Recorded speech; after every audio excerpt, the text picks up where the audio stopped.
So again, we want to thank RS Berkeley for sponsoring us and donating their time. And tonight at the concert is going to be a saxophone giveaway, a very exciting thing. Again, Alfred Publishing gave us all the music today. They donated all the music for us. J.W. Pepper is a huge and terrific retailer who is sponsoring us as well, getting the word around of what's going on today so we can share it with everyone. And again, banddirector.com for sharing this with many people who can't actually be in the room with us today. So without any further ado, I want to introduce our guest artist, Mr. Tim Ries, who has worked with many notable acts, most notably the Rolling Stones, but is a jazz artist and composer in his own right, and is here to share his expertise and passion for teaching kids today. Mr. Ries.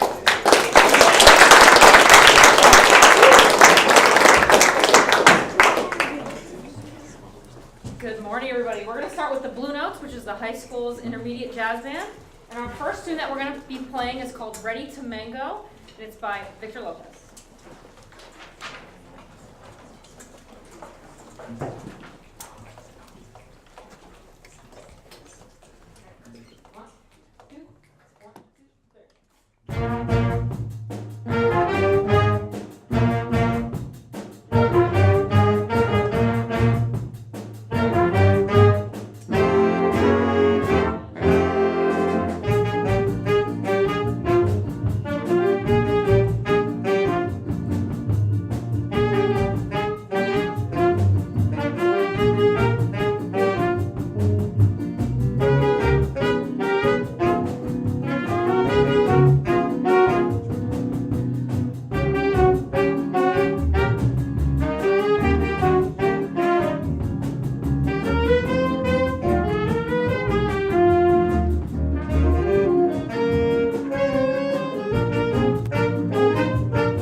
And it's by Donaldson, arranged by Terry White.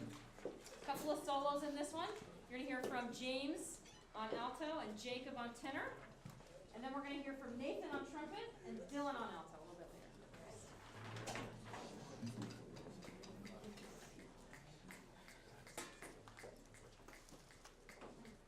One, two, three,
Early in the day to be playing any kind of music, right? I mean, I don't know.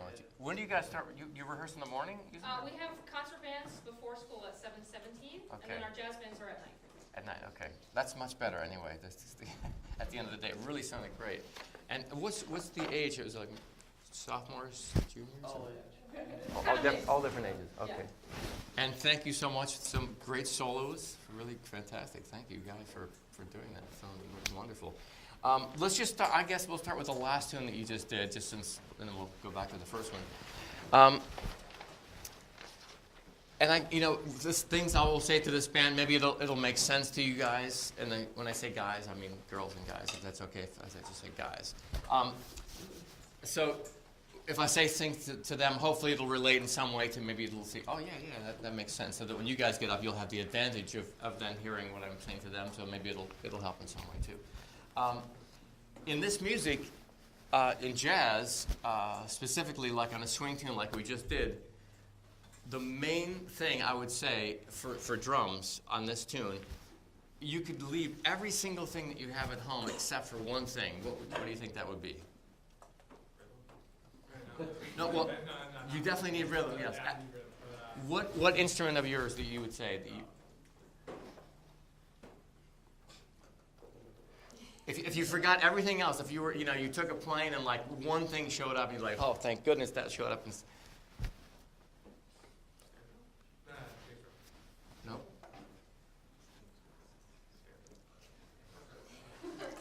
It's slightly higher up.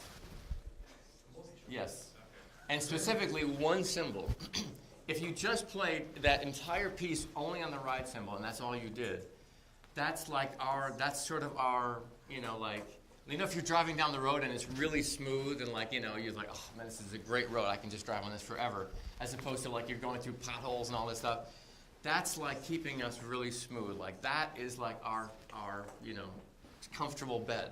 Like when you get home and you're tired, like, oh, thank goodness I can lay down. That's like our thing. So that and this wonderful bass player who's playing this keyboard today. Very nice young man. So the two things that really, and this actually it makes sense also not just for swing music, but also for Latin music or funk. The drummer and the bass player are like the key elements to the rhythm of the rest of the band. So whether it's playing a swing tune or a salsa or funk or anything, that's like the marriage of those two.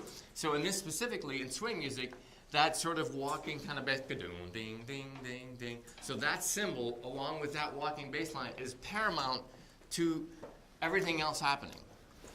And there are times that you were playing a hi-hat, which is totally cool too. In other words, that's to sort of like supplement that. You can also incorporate that too. In other words, to have that.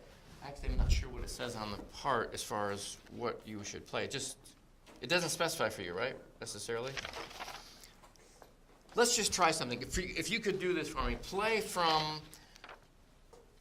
I guess it doesn't matter in the chart necessarily where it is. Let's say in the solo section, wherever one of those solo sections would be.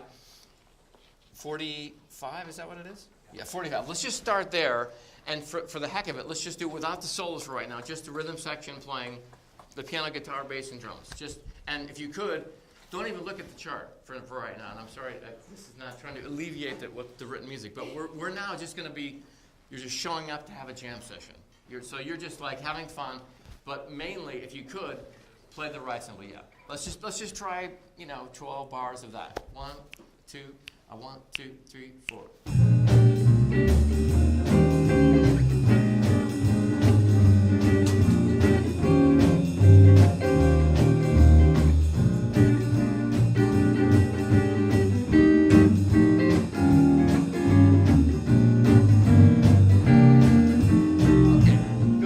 No, that sounds good. Very nice, by the way.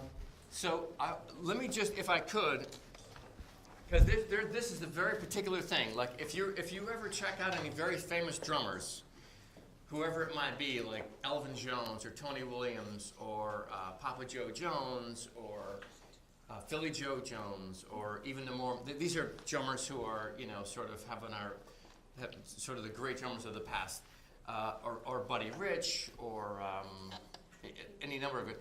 This is their defining sound. Like when you hear a great drummer, you hear as soon as you hear your cymbal, like the sound of their cymbals and the way they play the cymbal. Now I'm spending a lot of time on this. This don't. By the way, what's your name? John. Tim. Nice to meet you. Please. So this is like totally like this becomes your identification as a jazz drummer, like the way you play this particular instrument. This in itself is an instrument, just this cymbal. Do you realize that hundreds of years ago in Turkey, Armenian Turkish gentlemen who started making cymbals, Zuljuns and Sabians and all of these, they hammered these. Now that it's different in the factory, but they used to have to like take days and weeks to make one cymbal to get the right sound. So when you play a cymbal, do you hear all the overtones of that? So you hear the initial hit, but then you'll hear. So that even has its own sound, right? It's great, right? So when you hit one, so the way that you stroke this, and I'm saying this only because as instrumentalists, as saxophone players, as trombone players, as guitarists, whatever, in a way, the way that you play your notes, where you place your notes in that sound of a 1, 2, 3, 4, 1, 2.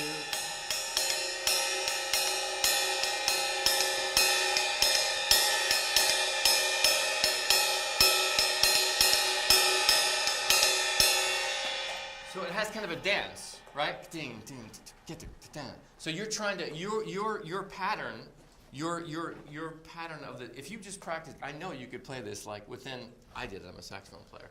I do play little drums, but not. I wouldn't sit down and embarrass myself. But so this is like if you can key in on that sound, even if you didn't do anything else, and you just. Let's try this. Let's just do the same thing again. The rhythm section playing. And this goes for all drummers, all bass players, and then once this happens, you can start thinking. Then I'm going to show you something years ago that I saw Dizzy Gillespie show a group like this of young musicians, myself included. So it's pretty cool. And you can think about this, and we can all try. All right, 1, a 2, a 1, 2, 3, and.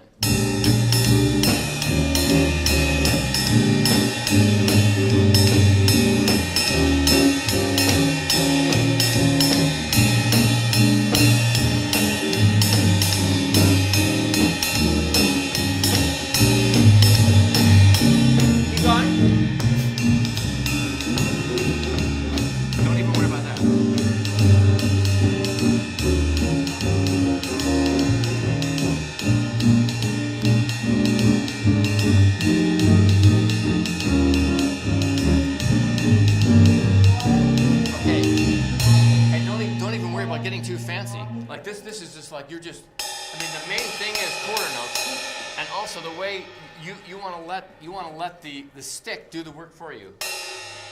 Like, right? I mean.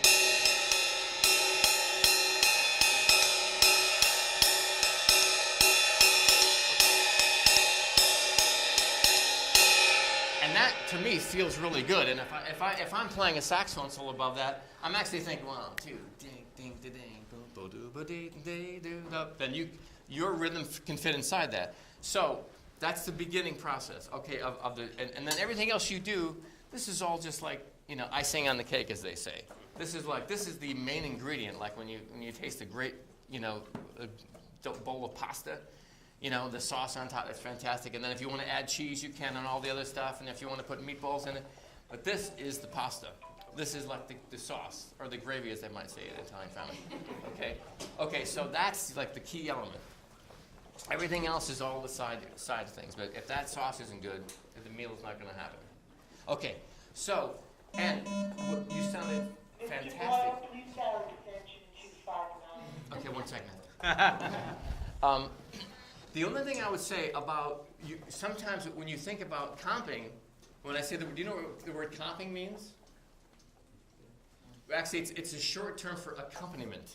So the guitar and the piano are sort of the people who are accompanying either the soloist or the melody that's happening, right? So they're comping. This is like a little, term, a little jazz term. So when you're comping, so just make sure that if you let the chords ring all the time, what you're playing, I wouldn't change. In other words, your voicings are cool and all that stuff. Just maybe you can maybe either sort of a Freddie Green thing, where you kind of a little bit more of a choked sound, or it's down. You could maybe more rhythmic things rather than just so much that. Same thing with the piano, and it's also when the piano and the guitar are comping simultaneously. Just make sure that if one person's playing more sustained, the other person's. In other words, if you're all playing sustained. No, okay. So if you're all doing sustained chords, and just make sure that you kind of do it sort of differently, or as a group in a way. In other words, if she's kind of playing the chords and holding them, maybe you could do more comping. And the same thing with the two guitars. Okay, so what else? Now I want to show you this. Thank you for this stick. Thinking about the ride cymbal, when I was very young, I went and saw a very has anybody heard of Dizzy Gillespie? Okay, maybe 1/3. Okay, if you could go Google this now that there everything's on YouTube now. There's a gentleman named Dizzy Gillespie, and his sort of partner in crime and jazz, this guy named Charlie Parker. Has anybody heard of Charlie Parker? All right. Both of these gentlemen Dizzy was the trumpet player, and Charlie Parker the alto saxophone. They sort of catapulted a kind of music called bebop. All right. Dizzy was a very funny character. He had these cheeks that puffed out when he played. So when he played the trumpet, and he had a bell that went up. Oh, I know. You've seen that, right? All right, so check it out. He was very cool, and he wore a beret, and he had a goatee, glasses. He was very cool. So in the 1940s, he was everyone wanted to look like Dizzy. He was very popular, especially in Europe. Europeans loved Dizzy Gillespie because he was such a character on stage. He was almost like a very vaudevillian character. Just very funny. He was dancing. He would make noises. So on stage, he was very much really getting into the music. So Dizzy would play this great trumpet, but also he had this character. So anyway, this is just leading up to who he was. But he had a very cool thing about the rhythm, and we can all try this. So it relates a little bit to the ride cymbal, and it's about the jazz rhythm, which is, if you take, let's say this, Dizzy Gillespie and Charlie Parker took this music and kind of created a sound called bebop. Really, what it is, it's not that different from Bach from 300 years ago.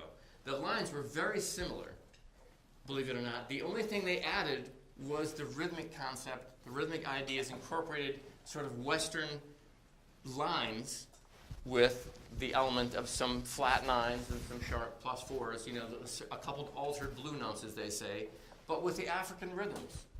And what that did was took this sound, basically a 12/8 kind of feel. So I'm going to have you try this. So what we're going to do is the right hand are going to be downbeats. So these will be the accents on 1, 2, 3, 4. And the left hand is the upbeats.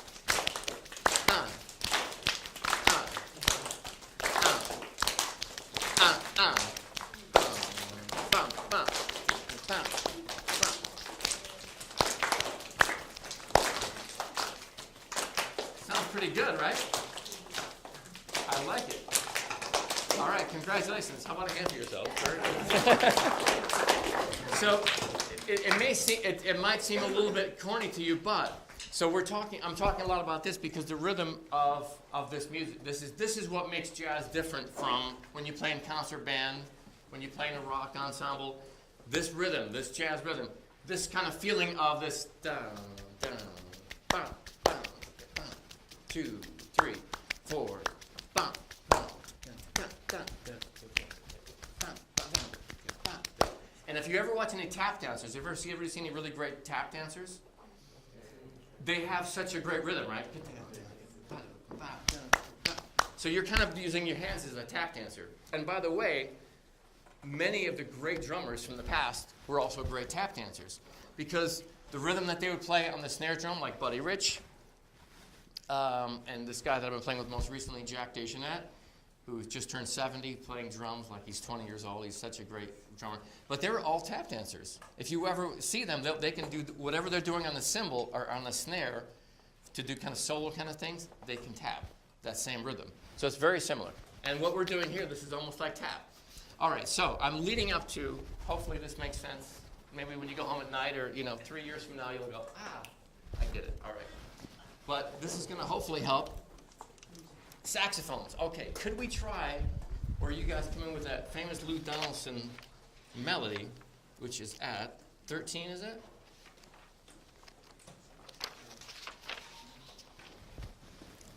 Okay, it works. It works. Do I work is the question.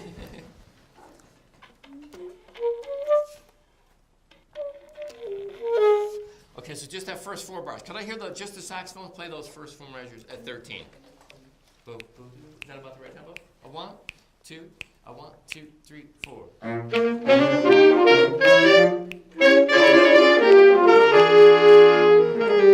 Okay, good. That was really good. Try one more time for me. 1, 2, a 1, 2, 3, 4.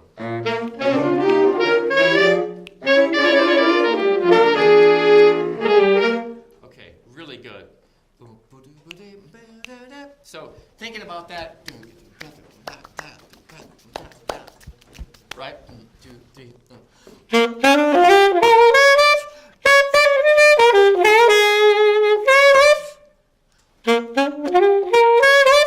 And something else too that I was thinking about when you guys were playing, and this would make sense hopefully for everybody. Something for me about music is like the element of surprise. And I think that in life we all like that too. We don't like to know everything that's going to happen, or at least I don't. Like, if you're listening to something and you're sitting there watching a group and something happens, you're like, whoa, that piques your interest, right? So what would be something that would pique your interest as a listener to listening to this band or any group? What would be some things that would help keep your interest in the music? Okay. Yes? Those like sudden flashes of the beat that just come out randomly. Mm-hmm. And almost a little bit like syncopation. And it's not unexpected, so Right. it'll be like a surprise. Excellent. That's very good. Anything else? Yes? Well, it's creating like a bigger phrase of rhythm through dynamics of accents and punctuation creates like over a few measures. Interesting. Excellent. So those are 2 very key points. And you mentioned dynamics, which is for me like the almost number 1 thing.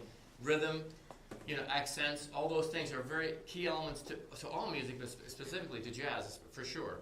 So excellent thing. So if you want to think about that, like look in your music, and this can't just come from your fantastic band directors, who I'm sure talk about this anyway ad nauseum, right, about dynamics, and I saw that there was some sforzandos in there.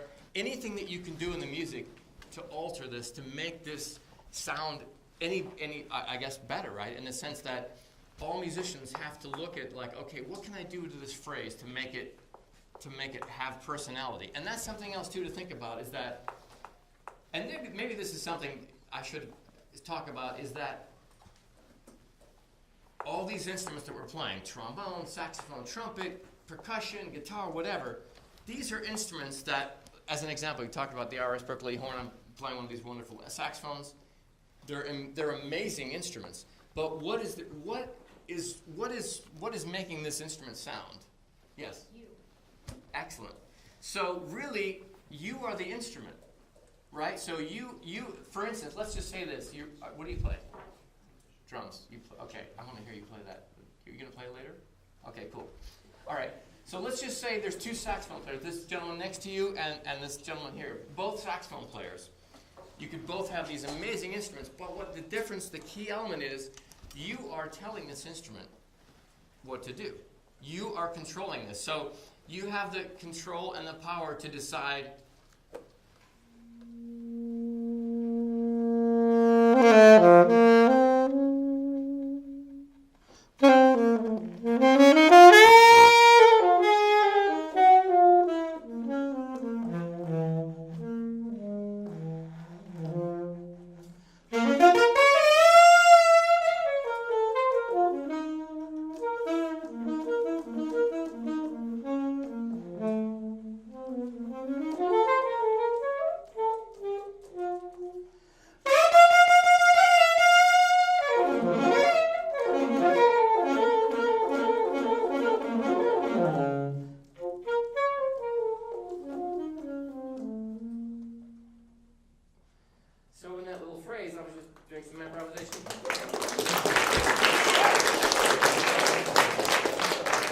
You're embarrassing me, but thank you.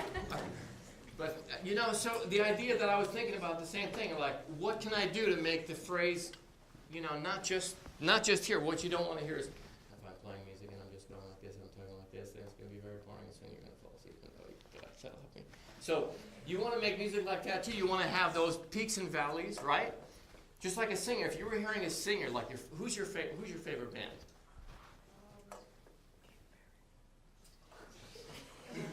Can be anybody. Okay. You like Stones? Okay.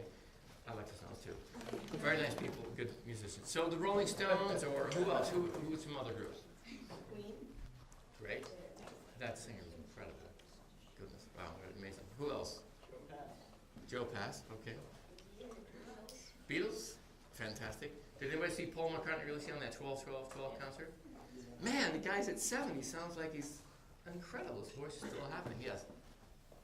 Led Zeppelin. Led Zeppelin. Okay, so these are, wow, you guys are picking some great groups. So, of these bands, they all have this really identifiable sound, right? Like whether they're guitarists or singers or any of these groups, they have a sound. So, as instrumentalists, we have our own sound. You have your sound, you're sitting next to each other, you have totally different sound. You can play the same guitar, plug in the same amp, you're going to sound different. Okay, so this is something very cool. So let's just try this again. Now, shifting a little bit, I just want to talk about saxophone, and maybe this is definitely true for the wind instruments that we have. And the key element here is the word wind. So, again, because you are in control of your instrument, you have the power to tell this instrument, okay, I'm going to play you with a little bit more, a little bit less, a rounder tone, a little bit more sharp tone, a little bit brightness. So you have to decide, and this can all depend on the instrument, the mouthpiece, the reeds, and the ligatures. Of course, I have so many different mouthpieces and ligatures just to experiment with different sounds. Like guitarists, if you were going to play a classical guitar, you probably wouldn't play this instrument. You probably would play a nylon string Spanish guitar, right? But if you're going to play a Led Zeppelin or Stones tune, you might play this or a Fender, whatever. You might choose a certain, or you might have a whole, guitarists have very cool things because they can have a whole rack of foot pedals and they can. I'm jealous of this because guitarists, you're on the gig and they can just click this thing and we have to you guys are lucky because we have to use our wind. So we have to use this. So saxophone players and trombones and trumpets. So we have to use our wind. So one thing to think about with the wind is you don't want to inhibit the wind from going through your instrument.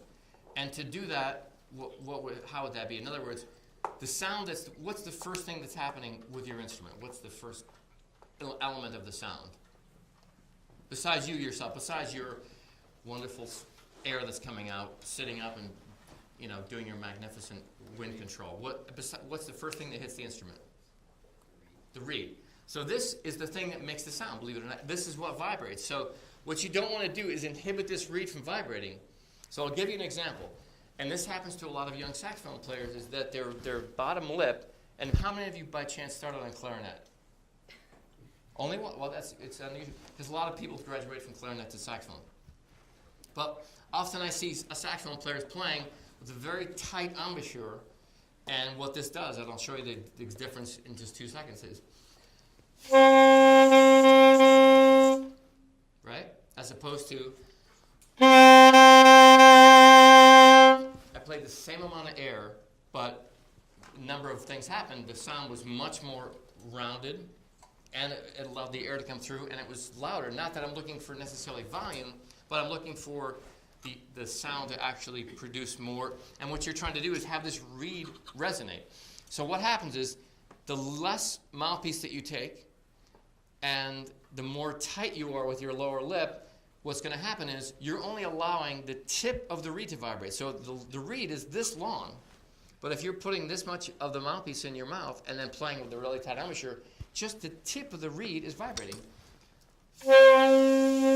So that's where you get that sound where what's happening is that tip of the reed, you're not getting the lower, like when I played the cymbal, when I hit that cymbal and let it ring, that has overtones.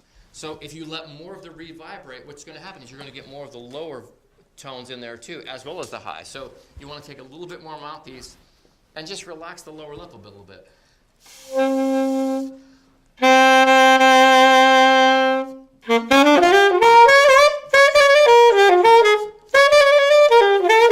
Let's try that first line again, guys, okay? And think about relaxing, and don't be afraid to play out, because the band is going to cut out, and you got it. All right? 1, 2, 1, 2, 3, 4.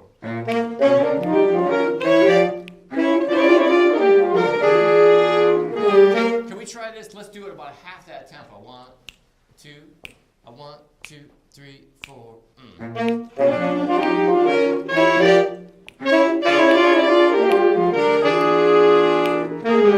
Okay, well, now let's not, at any tempo, let's make sure, again, that we're thinking about this drummer who's playing this marvelous groove now on the cymbal.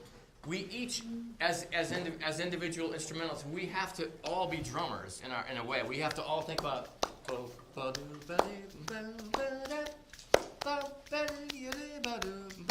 Can you guys sing that for me? 1, 2. I'm sure you've done it. 1, 2, 3, 4.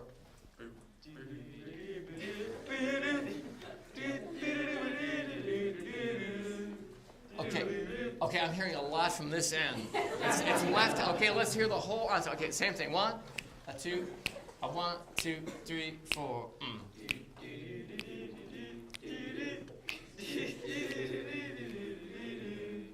Okay, now go. So these guys are phrasing it the way I would. This is a very key thing to think about. When you're playing an instrument, you're blowing this air through this thing. Don't just randomly blow the air and then move your fingers. What you're doing is you're singing. I'm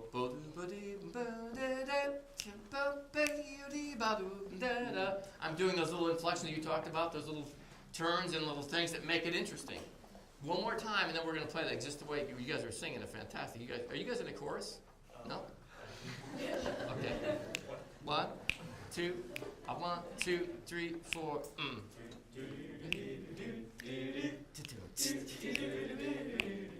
Okay, go, play it now. 1, 2, 1, 2, 3, 4.